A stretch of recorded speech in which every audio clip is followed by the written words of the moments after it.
पंच प्राण हे आतुर झाले करण्या तव आरती स्वामी करण्या तव आरती सगुण रूपाने येऊन स्वामी स्वीकारा आरती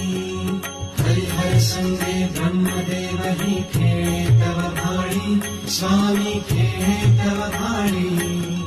पुनः हासते प्रसन्नतेने मुखचंद्राच्यावरी लाजविते हरिते जाला तव नयनांच्या ज्योती स्वामी नयनांच्या ज्योती सगुण रूपाने येऊन स्वामी स्वीकारा आरती पुण्यप्रद तव नाम असावे सदैव या ओठी स्वामी सदैव या ओठी